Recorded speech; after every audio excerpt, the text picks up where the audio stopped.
game routine. Yeah.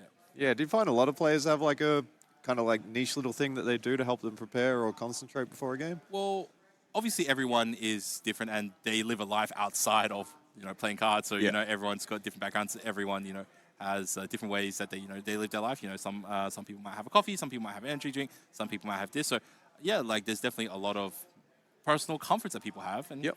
like I've got my own, and yeah, we're here to enjoy the games, but otherwise people live lives on their own. Yep. But yeah, I've definitely seen I've seen a lot of people have a lot of interesting hobbies and other interests as well. So yeah, so just explain that for the camera in case you guys are wondering what's happening with that. First time I definitely was surprised about it as well. So I would not be surprised if between rounds you see him clear the nose a little bit. Yeah, it looks like both players are shuffling up here. I find when I'm waiting for my game, I just sit. I can shuffle my deck for like hours on end. It's just like the repetitive motion is just a nice way to pass the time. The shuffling part is not too bad. It's when your decks are prepared and then you're waiting for the TO to just like don't start playing yet, don't start playing yet, don't start playing yet. And Yeah. It's that awkward like sitting down and just kind of looking at each other, and if you don't know each other, you don't really have much small talk, and it's like yeah, okay. So looks like they may have done the deck list checks already. Both of those are face down. Okay, so let's talk about this matchup. So Yeah, let's- Ruby Sapphire, we know the usual game plan. Assuming that Jonathan is playing Sapphire Steel, yep. Because we have been mistaken a couple of times. Yes, we have. This weekend. Look like a couple of keys. Assuming this is the case, it Yeah, means that Jonathan Lamb is not playing an overly aggressive strategy, which means that it's not it won't be a race for Jonathan to press a lore advantage early on. So he's not going to be aggroing like the Amber or the Amethyst decks are going to be playing. I think there's kind of two ways that I've seen this. Looks like they're doing the deck check now. So there's two ways that I've seen this sort of Sapphire Steel build. One of them is quite item-based, where you try and ramp up quickly and then get your Lucky Dimes and your Tamatoas out on the field and just try and win the game in like chunks of sort of 4 or 5 lore. And then there is another way to play it where you sort of go more character-based, and that's where a lot of the ward characters like your Alice and you see Wendy Darling, you see the 6-cost Ariel, which we haven't seen this weekend, but it's got ward. It quests for 2, but if you have more items than your opponent, it quests for 5. So that in combination with Lucky Dime can win the game very quickly. And it looks like we're getting some of the deck lists up here. So we got Steven's deck list. Looks like we do have the Sisu package in here, and we've got the Tamatoas. So this is quite a traditional looking Ruby Sapphire list. And then, yeah, I think the question marks are really around this Sapphire Steel list. This is I think the only Sapphire Steel list we've seen all weekend, and haven't seen a lot of it in top 64. I think we saw one play out around round 5-ish of day 1, I think. Right, yep. Yes, I think it might have been playing into... Yeah, might have been playing against an Amber deck, but yep. Yeah, we'll have a look at what's in his strategy. So and we are seeing the whole new world. So that's, yeah, this is kind of the more, and we got the 2 Lucky Dimes even. So this is kind of the older build that I think is still quite powerful. And we've got Argus Cyclops. That is not a card I've ever seen in competitively. We've got Aerial Treasure Collector. So we got the Giant Fairy, 4 copies of that. There is Simba Future King. Some wild cards in this deck. Twinfire. Okay, yeah, sorry. Yeah, Twinfire is a card that I've had my own for a little while. So yeah. It is a 2-cost action that will deal 2 damage to a character, and then you can discard an additional card from your hand to make it deal an additional 2 damage to another character. So it deals a lot of damage for the amount of ink that you have to pay for it, but obviously you're sacrificing card in hand in order to make that happen as well. Yep. So it's a tempo play that that converts additional card advantage into extra damage on the field. So yeah, it's if you can make the trade, sometimes it's what you need to do in order to keep the board stabilized. Obviously, in this matchup, not going to be relevant at all. Yeah, probably not going to see. And that card might just get cycled with the whole new world. Yeah, chunks of 2 damage are not relevant in this matchup. Ruby Sapphire. Yeah, not really playing too many weenies. Yeah. So with the Ruby Sapphire, I think the game plan is the same game plan usually. You want to sort of ramp up to about 8 ink and then start developing your threats. And I think this is not a bad matchup at all for Ruby Sapphire because things like your Tamatoa, even your dragons. These all have quite a lot of willpower. So the steel package, which is good at dealing sort of direct damage in often 2, 3, 4, 5, something like this, to deal 8 can be quite a handful. So yeah, I think this is going to be a top matchup for Jonathan. But on the flip side of that, Jonathan's got quite a few ward characters in their decks. So apart from Be Prepared, those are not easy for this Ruby Sapphire list to remove. So yeah, if Jonathan can get some items going early and get these aerials down on turn 6 or on the 6-ink turn, they might be able to just run away with the game because there's not a lot of removal that Red-Blue has targeted at these ward characters. Yes, I think definitely it really comes down to who has a smoother ramp up. Yep. Definitely you're looking for Zelda Azurite Sea on turn 2. Tipo is a runner-up for turn 2, but when you get to that 4-ink turn, what happens after you play the Grand Matala or after you play the How Far Will I Go, that's where you can really have a differential in terms of how much ink is available and how much cards in hand is available. And that's going to really dictate the ability for both players to play into each other in the following turns where they are swinging backwards and forwards into each other with 8 to 10 ink available. And you have like a whole bunch of big characters coming down. So that's going to be what I think is going to occur. Realistically, this is probably going to go to a best of 3. I think that the games are probably tight enough where we'll probably see 1 and 1 and then probably go to a third game.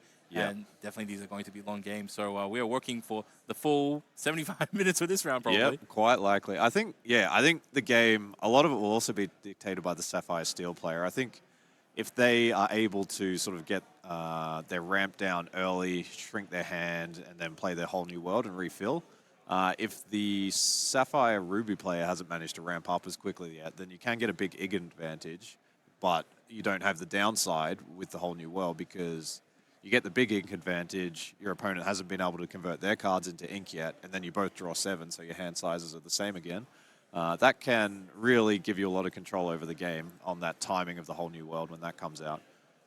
True, and also I guess one other side thing to mention. So Ruby and Sapphire has a great ability to draw cards with its Haram and its Tamatoas and its Popsicles, and it's able to cycle those. Whole New World is an alternate win condition for Jonathan because if Steven draws a whole bunch of cards, Jonathan may be able to push him over the edge with a couple of very strategic time Whole New Worlds. Yeah, that's not a win condition you see very often, but it is not impossible that the Ruby Sapphire player runs out of cards. And in Lorcana, if you have to go and draw a card from your library, which you have to do at the start of every turn, if there's no cards left in your library when you go to draw one, you lose the game. So that is not out of the bounds of reality that we see that in this matchup. So to be honest, if there was any match this weekend in which we would see a player deck out, I think this is probably the matchup. Yes. Like you have a go long deck and also another deck that can go long, as well as force the other player to draw. So, yep. Yeah, I think sometimes, like myself, I'm a Ruby Sapphire player, and I'm sort of jealous of the Sapphire Steel decks. It's like you get to run the Fishbone Quill, you get to run all these greedy ramp cards, and then you just refill your hand with a whole new world. And one more thing on that, the whole new world with Ruby Sapphire, you've got a lot of cards like Visions of the Future, Grand Matala, and these are good at sort of filtering through your deck and finding your high value cards. So if you spend a turn, play a couple of Visions of the Future, find some high value cards that you want to play on the following turn, and then your opponent just plays a whole new world and you have to put those into your discard, that can really disrupt your game plans. So that's something that we might see here. And yeah, I think I would generally like the Ruby Sapphire in this matchup, but Sapphire Steel definitely has some timings and some disruptive plays that they can apply. And it looks like we are off. Okay, so into the alteration process. Yeah, so we know what Ruby Sapphire wants. So Ruby Sapphire wants to pick up Popsicle, wants to pick up Sail, as I see, probably wants to hold on to Grammatala. As for Jonathan, I would imagine that Sail as I see is probably what he's chasing. Pretty similar game plan, yeah. We might see the Ruby Sapphire player prioritizing just trying to get how far I'll go. You really want to get ramped up as quickly as possible before the whole new world comes out the first time, so... Why not be well trained for the job? Why not grow with people who share the same goals? We want to touch on our next topic. Before you know whether know what you want to achieve, why not embrace technology and innovation? All available staff proceed to Yang now. Fight Why not? Sometimes it doesn't feel like work.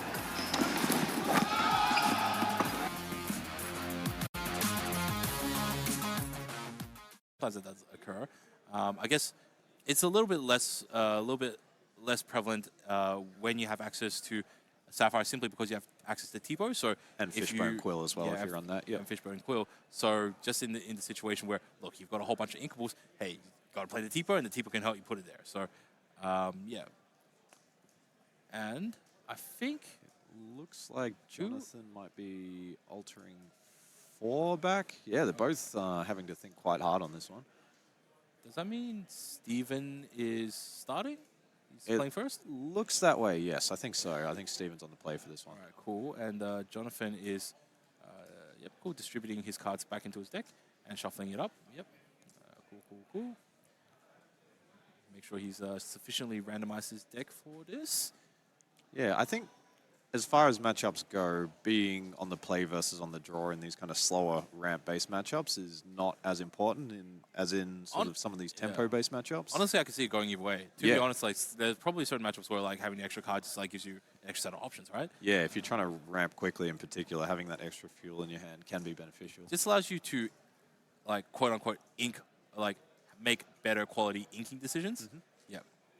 And he just- no, all right, cool, Jonathan, so just, it was Sapphire Steel on the play. So we saw Pleakley go into the Inkwell. Another one of Yep, these set cool. 6 cards that I've experimented with a bit. I didn't quite find a home for it in Ruby Sapphire, but yeah, Jonathan's clearly found some nice use cases for it. Maleficent and goes to the Popsicle. Pretty Popsicle, standard. So pretty nice start there for Steven. And Jonathan, turn 2. Do we see the turn 2 Azurite Sea? We see Got another Pleakley in hand. So Pleakley on the Tipo can be really nice because you can then turn Tipo into ink as well, which is what you want to do in a lot of these slower matchups. And yeah, difficult to see what Jonathan's got in the hand here. Yep. So Pleakley is the card that we don't see too often. My understanding, it's a free cost character card that allows you to put one of your characters into your... One of your characters into your Inkwell, correct. So it's sort of anti-tempo, but then it turns things like your Tipo, which you may not care about the 1-2 body on the board for the long term. So if you can just turn that into ink, that's essentially drawing a card for you. Yeah, also, my understanding with one of the rules for Lorcana is if you have a card that's shifted on top of another card and you put it into your Inkwell, both cards actually That's go correct. into your Yep. Inkwell. Yep. Same if that gets bounced back to your hand, you get both cards. So, and there's the Tipo. So I think Steven will be quite happy with the way that this early game's played out. I don't think Argus, which is a 4-1, that Quest for 1, is really targeted at this matchup. But we may see Argus Quest here and get put with Pleakley into the Inkwell. And then we've got the Pete. That's another card that's very powerful against Ruby Sapphire. If you can prevent them from playing any actions on their turn, that can really disrupt what they're trying to do. All right, so Jonathan just deciding what to ink, inking the Pete. Well, yeah, this always feels bad, inking Pete against Ruby Sapphire, but when you need the third ink, then yeah, there's not a lot you can do. And we've also got the Fishbone Quill, so... And that's this is a little bit of weakness going first. You just sometimes Yeah, that your one extra hand card gets would have shrunk just very, helped very you. small. Yeah.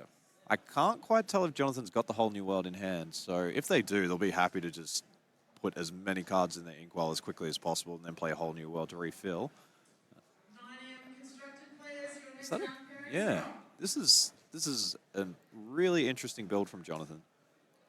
Yeah, it's really hard to know what are we in store for. Like, I haven't really. Yeah, I think I see a Pyros in hand, which is, yeah, a card that is amazing in Limited because it can challenge and then reset another character. So might be going for sort of a combo deck where you can play your Aerial and your Pyros, and then if you quest with your Aerial, your Pyros challenges, you can ready your Aerial, and then it's one of the few cards that does let you quest again. So, all right, so we got Simba being deployed by Jonathan. I think Jonathan's looking for a whole new world here. So Simba's going to draw a card and then discard a card. One of the interesting things about Pyros is when it does challenge another character, it allows it to ready another character. Yes. But it's one of the very few cards that allows you to ready another card. And quest. And that character may quest as well. So Yeah. it does lend to some very interesting combo strategies later on in the late game. Yeah, and I wouldn't be surprised if we see something like that from Jonathan. So I think Steven's going to have to play around that.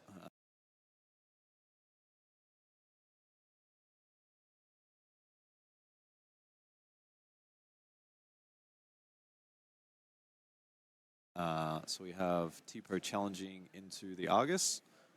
And yeah, that was an interesting one. Jonathan played the Simba, but did not draw a card. So I think the thought that Jonathan had there was they had 2 cards in hand. One of them's a whole new world. The other one's inkable.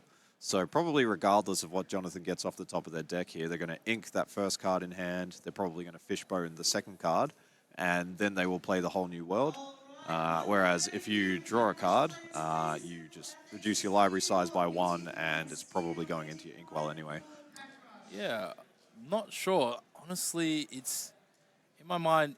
There's kind of no reason not to draw a card, but yeah, here we go. And there's the have Pyros. Pyros. So on its own, it just quests for 1. It's not a particularly big threat, and particularly with Ruby Sapphire, I think they don't have to put themselves in a position where they're exerting characters before they can deal with this. interesting thing about Pyro. So when it is also not limited to once a turn as well. So if there are multiple characters that it needs to challenge, it can constantly ready itself. And That's right. It can ready itself up. Potentially, if you are able to give it, resist, it can challenge multiple smaller units. Just plow its way right through it. And it's also a reasonable body at 5 strength and 4 willpower for 5 ink. So it's actually pretty reasonable in that regards as well. So yeah, it's not a free target for the Maui. So it's yeah, that's right. It will trade with the Maui, but I don't think Steven would be too unhappy about that because they've just put how far I'll go, and there's probably a few more actions in the discard already. So if Steven can retrieve those and use the how far I'll go to ramp up, but there's the Pete. And so the Pete locks it in. So Maui's all he's got is a challenge next turn. He can challenge, can fetch the action, but will not be able to play it. And there's the Hiram. Will Jonathan probably won't banish the Fishbone Quill this turn? No, they may consider doing that in the future. For a little while, yeah. Yeah, that's because he's got whole new world, right?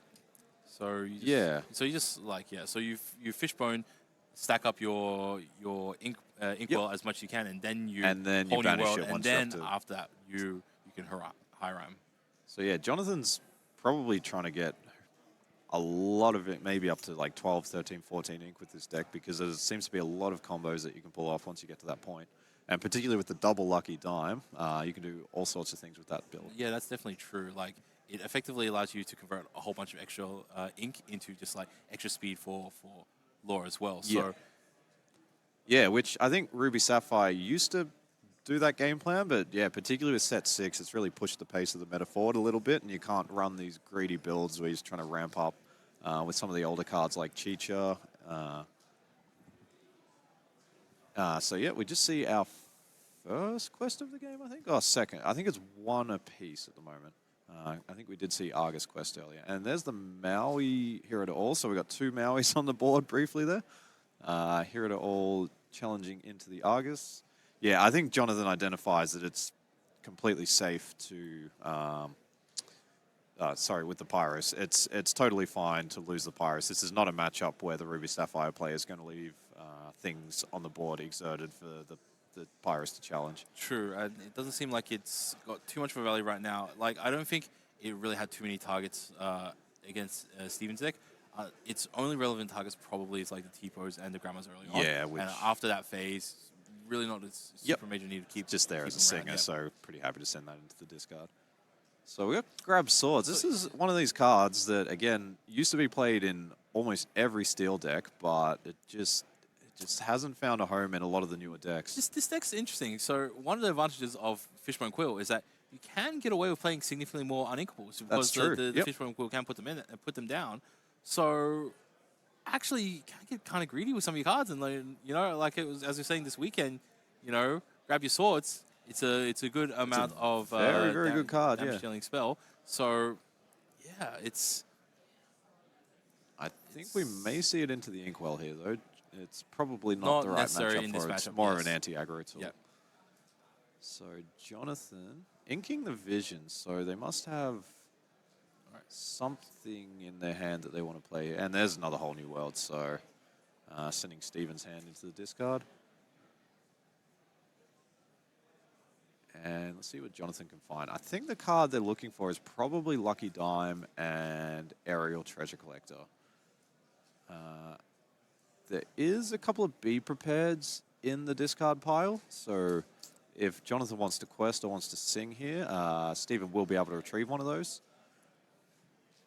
So yeah, Jonathan, the strategy seems to be just build up quite a big stack of items, get a lot of ink going, and then probably later in the game deploy something like Aerial Treasure Collector, Tamatoa, and then tap that dime and just get a lot of lore in big chunks. Yes, 100%. And being able to remove items is something that literally Ruby and Sapphire deck cannot do. So Jonathan can just play with knowledge that his items are safe. If you get a lucky dime out there, it's sticking around. Yeah, there is Hideaway, which is a card that has been teched in as a one-of in a lot of these Ruby Sapphire lists. Not everyone's running it. It's more to deal with the locations that people struggle with. But yeah, it's I'm not sure I've seen it in Steven's hand at this point. And that's, yeah, that might be one of the reasons Jonathan's running 2 lucky dimes. If your first one gets dealt with in some way, you might want that second one. And yeah, that's just what this quill allows you to do. You can run these greedy, expensive, uninkable cards and not worry about them clogging up your hand, because in the wrong matchups, you can just put them into your inkwell. Yeah, definitely, for sure. So it breaks a lot of conventions that we are currently seeing in decks, and that's why this deck is such an interesting game to watch. And yeah. I think this is it must be so new. If you didn't really know what's going on, and yeah, you just you face up into this, you might be super confused. Like, what's the line of play here? Yeah, right? like what is the win condition? What are they ramping into? So none of Jonathan's characters are really any threats other than the Hiram. Yep. So I guess Maui can challenge Possibly into you challenge the Hiram, of course, right? I think you challenge the Hiram. And then fetch and Be Prepared. Even if you don't want to run it out this turn, I think that might be the line that we see. But yeah, Steven's got a lot of cards in hand, so I do see a small Sisu as well, which might play into the Hiram. All right, so Ice Block. Yep. So Steven building up their items. He's building up items as well, so might even see some ramp here. Steven might be feeling like they're falling a bit behind, and their opponent has 9 ink. They're only inking up to 7 on this turn, I think. I wouldn't worry about it too much. I think if you can slowly, you don't necessarily have to build up your ink super fast. Mm-hmm. At this stage, I think both players are still kind of feeling themselves out. Obviously, Zelda Azurite will cycle you to whatever you need, so you can just ink a little bit more stuff. And there is the McDuck's Manor. That's a card we've been seeing a lot of in some of these Ruby Sapphire successful decks. So we may see that come out after the Be Prepared. I think running it out at this point, it's going to take, there's only, 4 or 5 strength on the board, so we might just see that get run out. But yeah, I think the Sisu deal with the Hiram, turn off the draw engine, that makes a lot of sense. And then how much ink have we got? 4. There is the Mana. So we've been seeing so much of that card. We've seen Din deploy it to great success. And yeah, it's just a handful for a lot of decks to deal with. I'm not sure whether Jonathan's running a card like Hideaway or Emperor Kuzco, just to send that into the inkwell. But I don't think Jonathan will be too nervous. It's been a pretty slow clock that has been set up. That's the advantage of playing the deck that's a little bit off meta, that you can have practice against the meta decks, but certainly other players won't have any experience playing into yours. So he's probably faced definitely at least 2 to 3 Ruby Sapphire decks. This weekend, at least. There's been a lot of it around, and particularly we've seen how many of those have made the top 64. So as you get into the later brackets and the top end of Swiss, I'm sure Jonathan's had 3, possibly 4 or 5 matchups into this. So he should be reasonably familiar with this matchup, but Steven has to, wing it. I don't think his testing group at home or at the store were, testing this. So this is completely out of the blue. He's, really taken by surprise. So he has to kind of just focus on his core game plan of cool, I'm not sure exactly what I'm playing into. I could probably assume he's got some important cards, and I just have to play my best base solid game plan to just gain lore and just play efficiently and not overextend too much. There are certain cards that you might intuitively play around, and then you forget that's like it's not really a thing. So you might not want to overextend on board, but then you realize, oh wait, this deck can't play Be Prepared, so it's actually okay to play like really wide on board. And so there's the Tinkerbell, which deals 1 to the Maui, and I think we just saw. Was that this Tinkerbell? That Tinkerbell will deal 2 to everything when it enters play. Deals 1 to everything on entry. Yep. And then when it challenges successfully, it will then deal additional damage. Yeah, I didn't quite catch it, but I think we might have seen the Twin Shot come out there as well. So that's 2 lore for our Ruby Sapphire player. And yeah, it looks like, did Jonathan just quest there? So not worrying about the clock that this mana is representing. I think they just want to put their foot on the gas and go up to 4-2 is the count that I've got at the moment. So we're seeing Sail.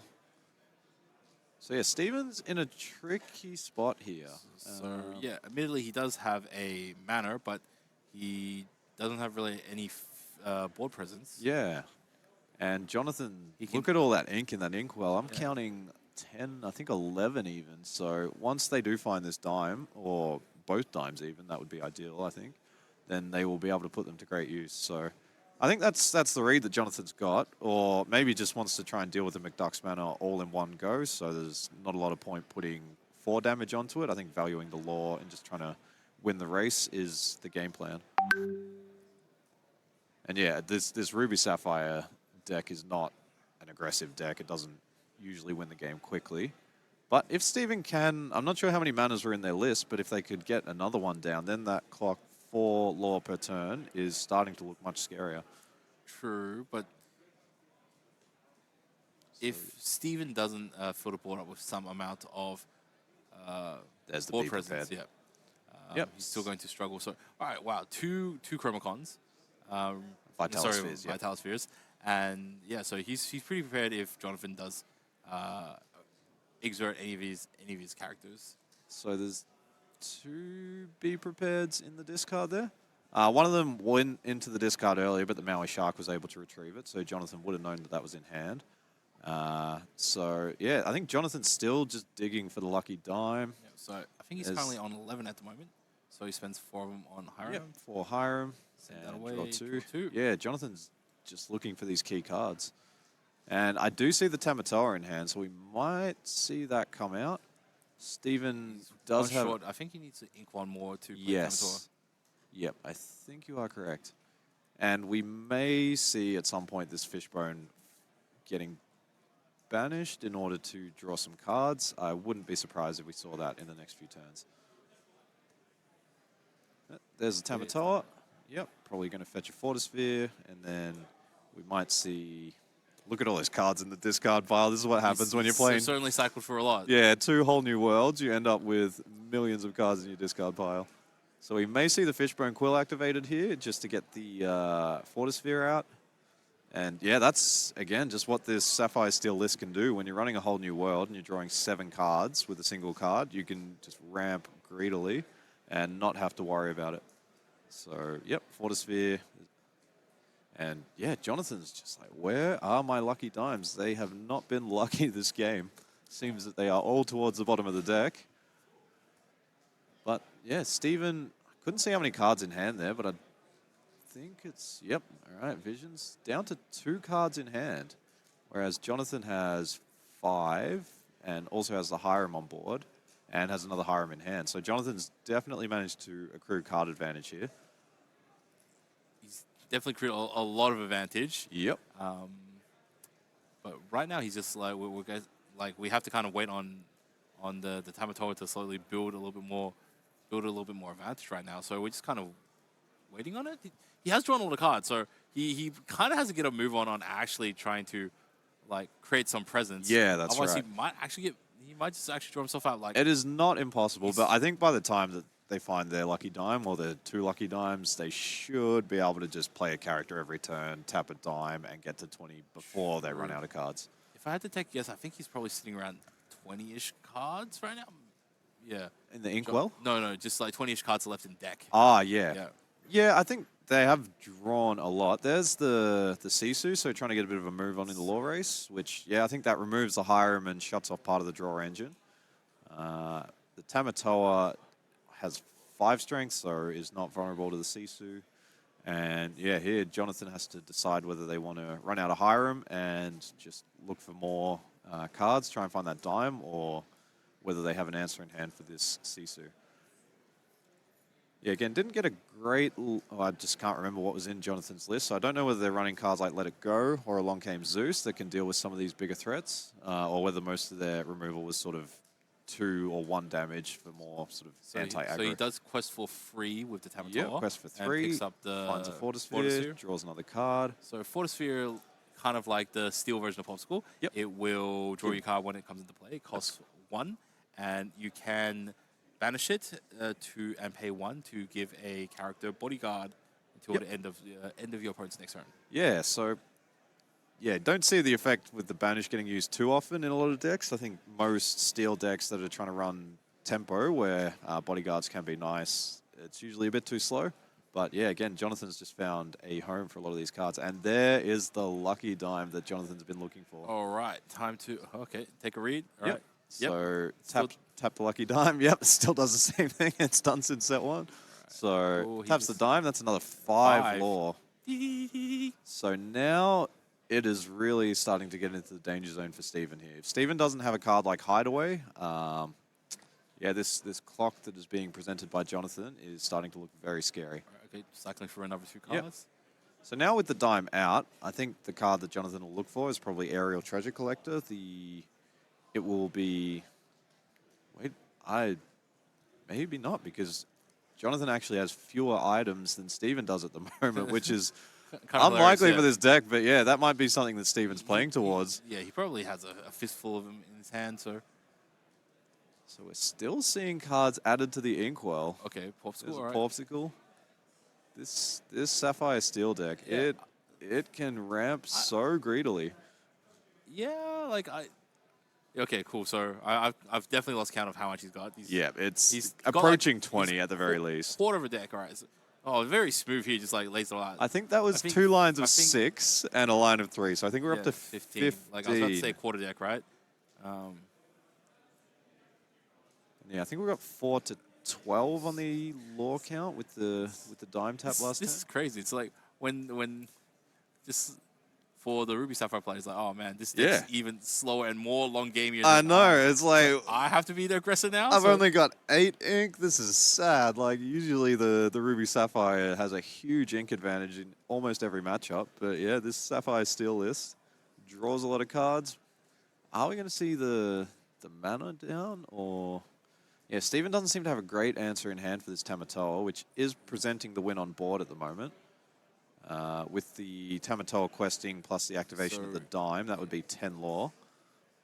So Steven has definitely 1 ice block, so he can reduce the strength of Tamatoa, but that doesn't put it into range of anything that would hypothetically be able to banish it.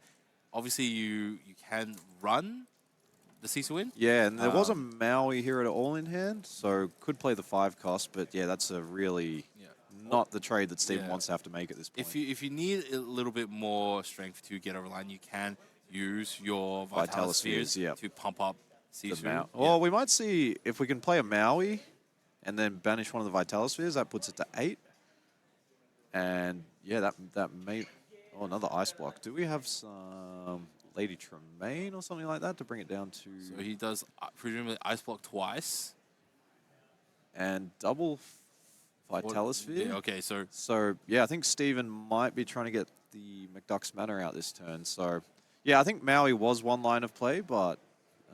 yep, I think Steven's identified that playing out a character that cannot quest is just a bit too slow with the clock that Jonathan's got. Here's also a thing, though, like...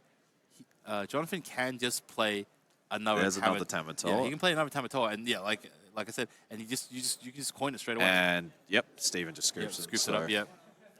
So yeah, I think we may have missed a lore tick or 2 there, but that looked like the win on board. So yeah, really well played by Jonathan, and yeah, this is sort of what we identified with this Sapphire Steel list. You can ramp so greedily and then just refresh your hand with the whole new world.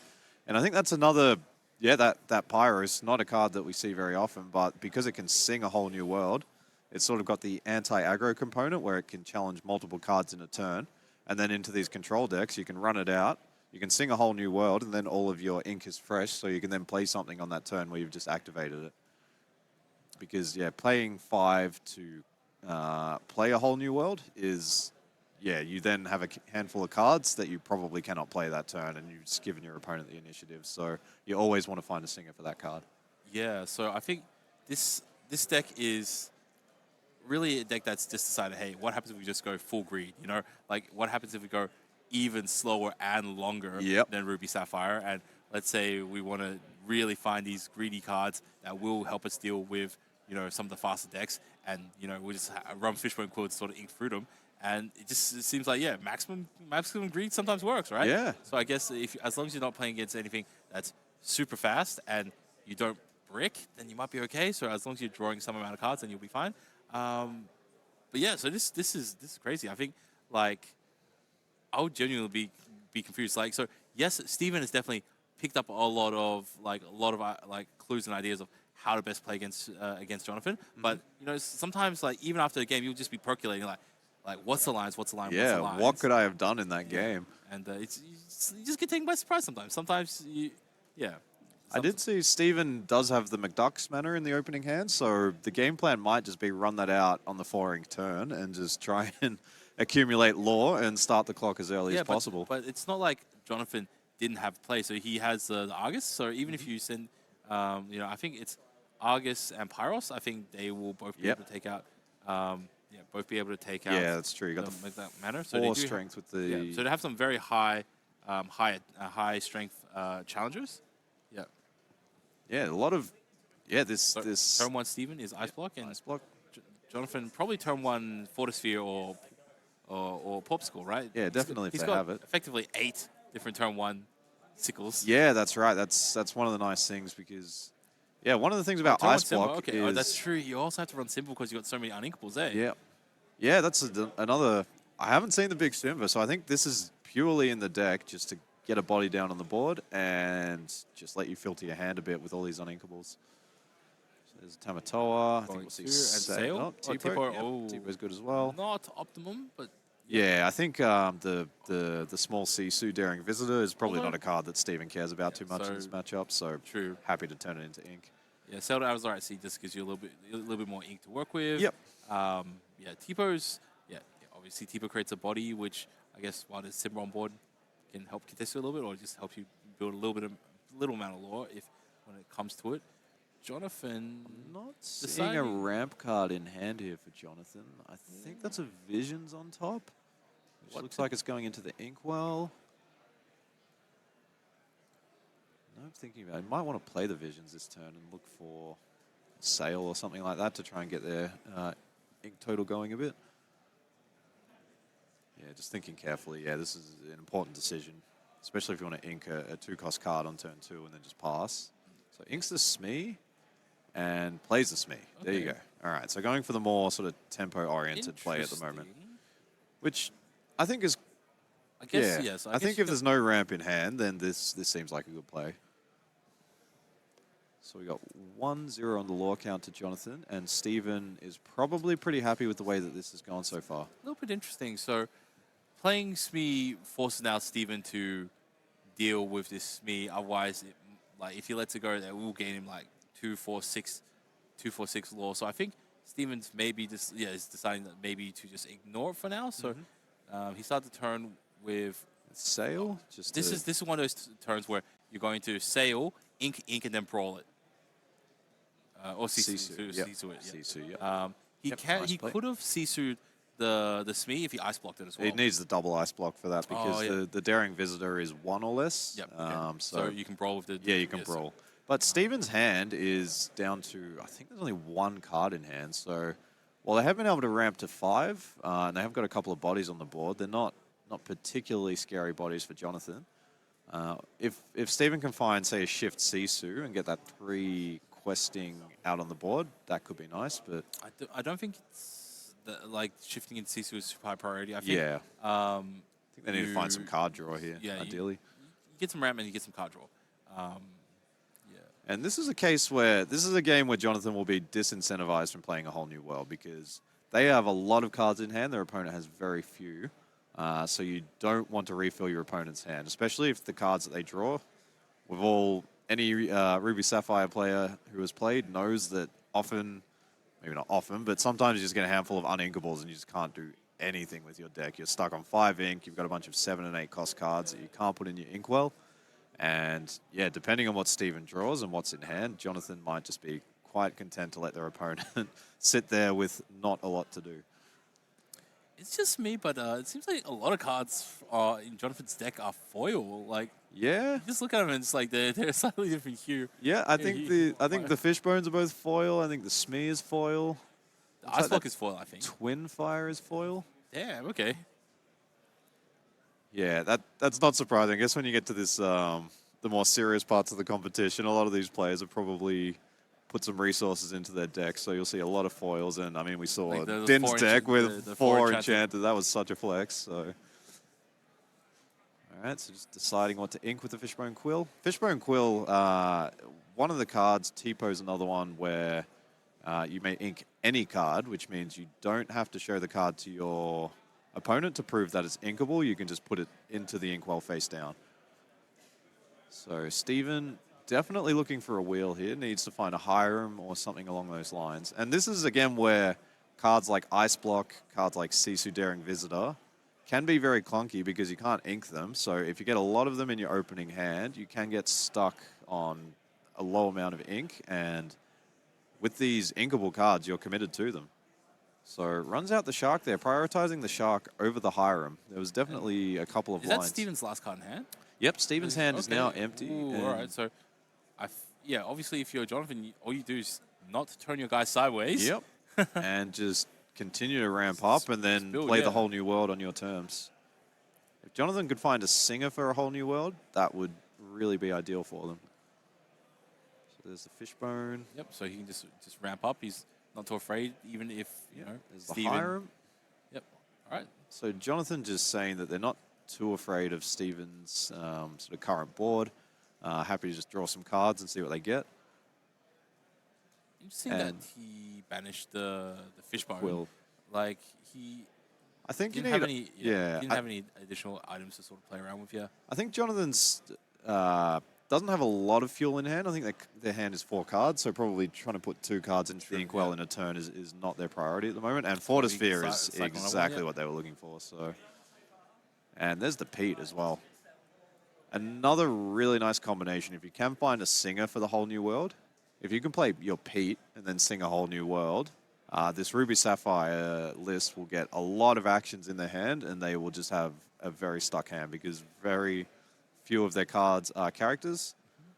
So yeah, if you can give them a handful of cards, but they're all Questing for actions, 2. it's not too useful. All right, so Steven questing for 2. Going up to 2. and there's the McDucks. So All right. Cool. this is not Pretty- looking pretty- bad for pretty good top Steven. deck. That was a very, very handy top deck there. And we haven't seen any hideaways in Jonathan's So hand. the question is, do you quest with the Hiram to draw 2 additional I cards? think we just saw another Hiram come to hand. So I think Jonathan might Main play thing the is Hiram. you just don't want to feed the Maui. So Yeah, that's right. So you need to either have a solution for the Maui Half Shark, or you have to have a way to pick up your Hiram. And I don't think he has either. all right, so quests. So Quest draw 2. probably- And, yeah. So 2 to 2, and draws a couple of cards. And we do see the Tinkerbell come down, which is... Yeah, it answers the small Sisu, but that is certainly not the biggest it problem. also that deals with Jonathan's got. Tipo, so it just puts the Maui. Tipo's got the... Yeah, Tipo's Tipo's got 2, yeah. 2 There's willpower, one, yeah. yep, so hasn't challenged into anything at this point. And yeah, I like the move by Steven keeping the Tipo ready, so if the Smee does quest and goes to 2 damage counters on it, then the Tipo's there and ready to answer it. And yeah, not a great looking hand here from Jonathan, trying to figure out what the best line of play is. Certainly hasn't been the explosive games that they had in the previous one, where they were able to ramp very quickly and then play the whole Definitely, new for sure. worlds. Might see, yeah, is that the Visions coming down? Just look for something. visions. All right, he has to dig. Yeah, this is definitely looking good for Steven at this point. What do you think? Definitely. Well, like, but still, top 5 is quite a lot. So he's having a look, having a look. But yeah, I think this is the Ruby Sapphire's best chance is to try and win via tempo here. So I think, yeah, on that turn, Steven made the read that getting the Shark out is probably the higher tempo play than the Hiram to banish the Ice Block. So elected for that and then was rewarded when they found the mana. But yeah, if Jonathan can find some way to clear the board, then that would be very bad news for Steven. He's thinking about inking a Simba, or he's thinking about playing the Simba to just like draw it an extra card, maybe? I think we're going to see Smee into the Inkwell here. Yeah, it's very hard. Jonathan's trying to probably figure out a way to deal with this mana, but So you can go. Like, There's the let so it- let's let it go. Okay, so let it go. Yeah, you had to do yeah, that for that one. makes sense. So yeah, that's what he's thinking is like what to ink in order to let Yeah, it go. Yeah. that's not too bad. I don't think Steven will be too unhappy to get an additional ink there. So 2 for the mana, up to 4. So yeah, all things considered, I think that wasn't too bad of a thing for Steven because a lot of their cards are expensive. So rather than being banished, let it go puts the card into your opponent's Inkwell. CC quest So 101. up to 5. And yeah, ink the dragon. There's no way that Steven's going to be able to play that dragon anytime soon. This is rough. Okay. But Jonathan doesn't have a scary board either. We So- might see the Tinkerbell come down and just try and establish board control. All right, there's the draw. I think that was a Cogsworth. We've got a Pete. We've got a Hiram. None of these are doing a lot at the moment. So yeah, we might just see the Tinkerbell come down just to try and build a bit of a board presence on Jonathan's side. Steven's up to 8 ink, or is that 7? I think they're on 7 ink. Yeah, that's on 7 at the moment. Yeah. And don't believe he's inked this turn yet. So potentially 8.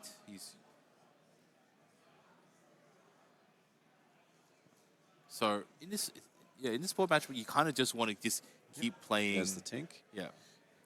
Yep, so that'll put 1 damage counter on the Tipo. Yeah. Questing for 1.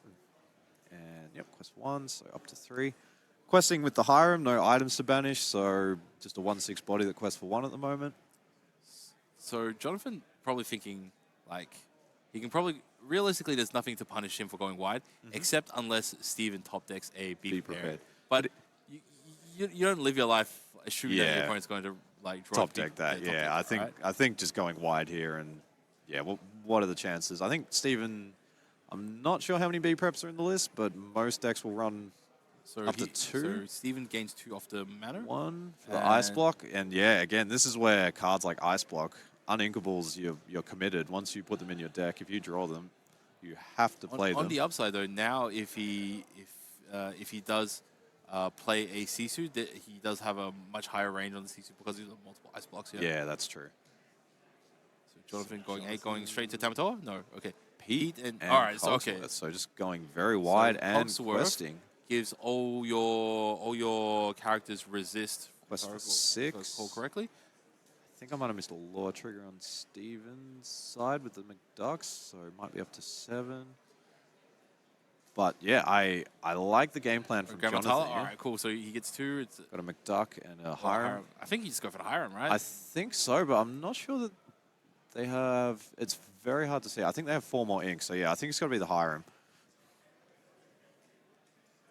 Yeah, another McDucks. I don't think that Steven can afford to race in this like position. if you play a McDuck, Jonathan just sends 3 of his guys into each one, right? Yeah, that's right. Yeah. There's a lot of And he's got strength Tinkerbell, on which board. is like not like his reasonable stats as well. I think the McDuck honestly like next turn is just like probably going to receive a whole. Yeah, Actually, yep. I think you just quest for it. You just And quest for it. wow, Steven just scoops Steven him. scoops up because Jonathan Had what, shows 2, 1, 2, 3. 4, 5, 6, 7, 8, 9 on board.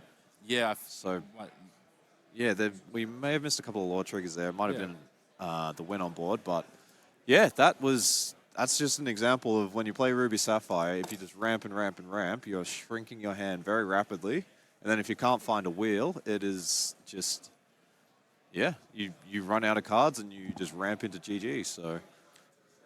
So definitely this is like a textbook situation of what happens if you bring in something that's a little bit off meta. I think, we've seen both in this matchup as well as Din's matchup earlier. When you bring in cards and strategies that are a little bit off meta, a lot of players just won't really know how to deal with it. And I think that he just really took advantage of that. So Steven, you know, great player. I've seen him play a whole bunch of tournaments, and I know he definitely deserves to be up here. But yeah, so playing against Steel Sapphire, it's a strange game plan. You just don't know what's going on. You don't know what to play around. Yep. And yeah, and you see the game plan, like he just kept building up, and for some reason he kept getting resources. Yeah. And then you just get flooded out. And Yeah, so that's right. It's crazy. Yeah. Yeah, I keep saying it, but if you put uninkable cards in your deck, you're essentially committing to playing them at some point. So yeah,